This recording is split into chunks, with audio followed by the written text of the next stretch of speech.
Welcome back to our channel, where we dive deep into the most dramatic moments in history. Today, we're journeying back to ancient Rome, a civilization that defined the Western world. Imagine being the most powerful person on the planet, the Emperor of Rome. You command legions, rule over millions, and your word is law. It sounds incredible, right? But here's the chilling reality. Becoming emperor was statistically one of the most dangerous jobs you could ever have. The greatest threat to a Roman emperor wasn't a barbarian horde at the gates or a rival king across the sea. No, the real danger was much, much closer. It was in the hallways of the palace, in the chambers of the Senate, and among the very men sworn to protect them.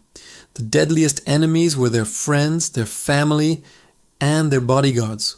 Over the next few minutes, we're going to explore the shocking stories of emperors who were betrayed and murdered by those they trusted most.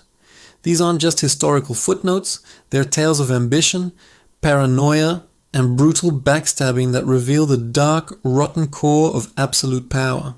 From the marble floors of the Senate to the steam-filled rooms of the imperial baths, we'll uncover how the pinnacle of power was also a death sentence.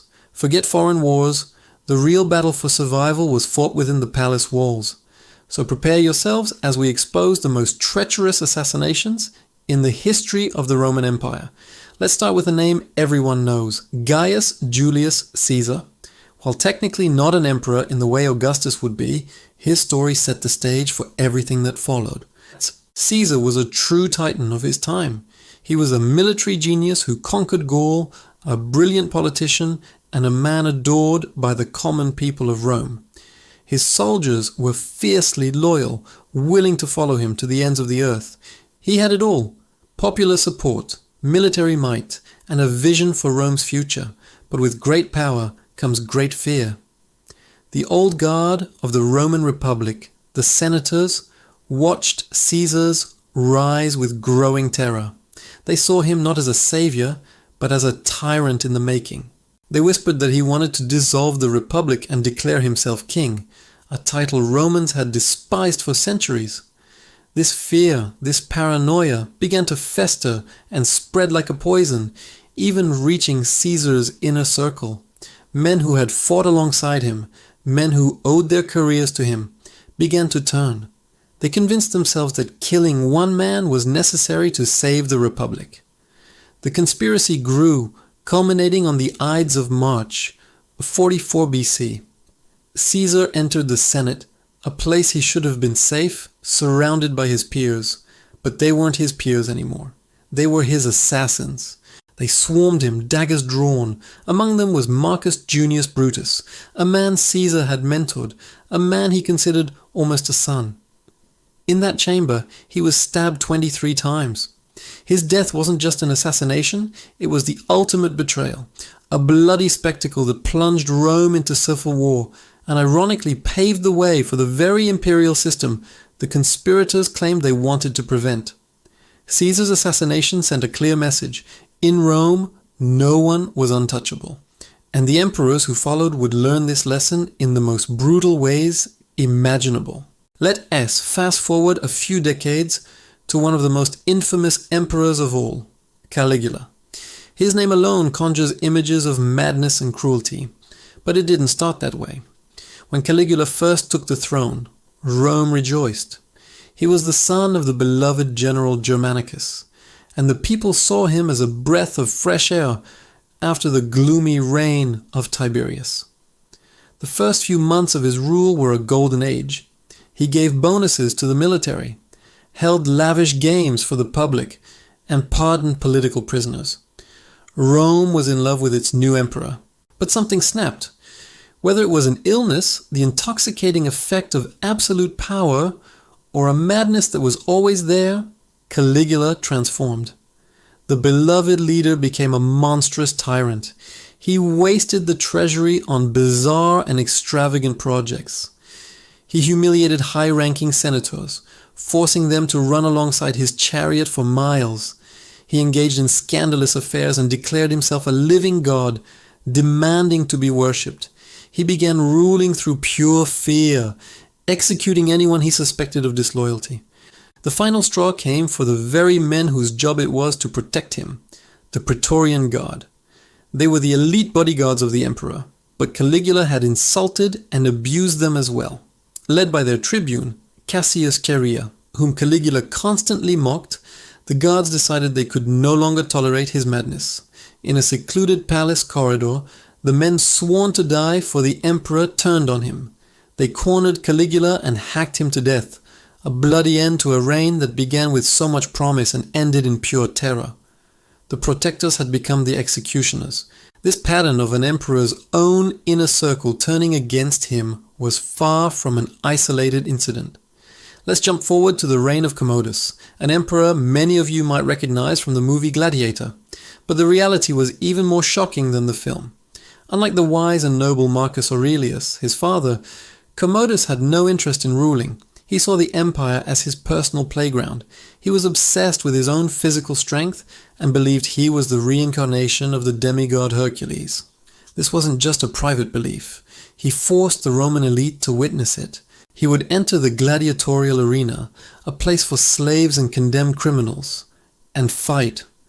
Of course, his opponents were always handicapped or forced to let him win, but in the eyes of the Senate, it was the ultimate disgrace.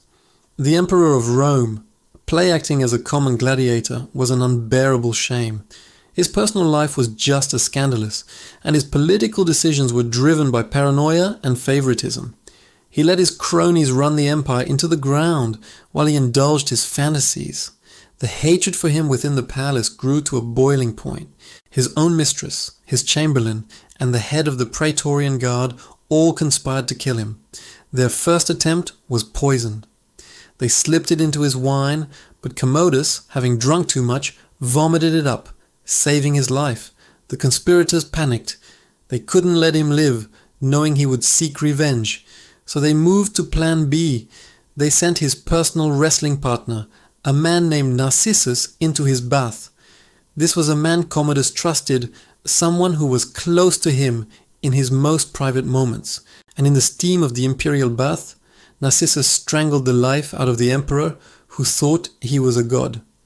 Commodus died not in battle, but at the hands of a servant in his own home. You might think that only the bad emperors met such grisly ends. But that's not true. Even strong, effective rulers were not safe from the paranoia that permeated the Roman court. Consider the Emperor Aurelian. This wasn't a decadent playboy like Commodus. Aurelian was a tough, no-nonsense soldier emperor who took power during a time of crisis. The Roman Empire was literally falling apart, a period known as the crisis of the 3rd century. Barbarians were invading, provinces were breaking away, and the economy was in shambles. Aurelian, through sheer force of will and military genius, put it all back together. He defeated enemy after enemy, reunified the empire, and earned the title Restorer of the World. He saved Rome. But Aurelian was also incredibly strict, a harsh disciplinarian who demanded absolute obedience. He punished corruption and incompetence severely, often with death. This created an atmosphere of fear, even among his own staff. One of his secretaries, fearing punishment for a minor lie, decided to take a desperate gamble. He forged a document in the emperor's handwriting. This document was a list of high-ranking military officers marked for execution.